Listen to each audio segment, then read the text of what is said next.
ফুলকপি বা ব্রকলির ডাঁটা ফেলে না দিয়ে বানিয়ে নিতে পারেন এই চচ্চড়ি। এর জন্য চিংড়ি মাছ ধুয়ে নুন হলুদ দিয়ে মেখে রাখতে হবে। কড়াইতে সর্ষের তেল গরম করে আলুগুলো লবণ হলুদ দিয়ে লাল লাল করে ভেজে তুলে রাখতে হবে। চিংড়ি মাছগুলো হালকা করে ভেজে তুলে নিলাম।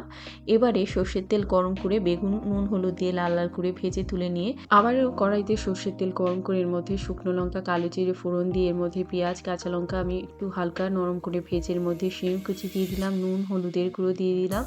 তার সঙ্গে একটু নাড়াচাড়া করে দিয়ে দেব ভাপানো সেই ফুলকপি বা ব্রকলির ডাঁটাগুলো দিয়ে একটু নাড়িচাড়ির মধ্যে জিরে ধনের গুঁড়ো দিয়ে মিশিয়ে ভাজা আলু চিংড়ি মাছ দিয়ে এর মধ্যে টমেটো দিয়ে দিলাম আর দিয়ে দিচ্ছি সাদা কালো সর্ষে বাটা দিয়ে একটু নাড়াচাড়া করে এর মধ্যে দিয়ে দেব বেগুন, দুটো কাঁচা লঙ্কা ফ্লেভারের জন্য দিয়ে একটু নাড়াচাড়া করে এর মধ্যে জল দিয়ে দিতে হবে।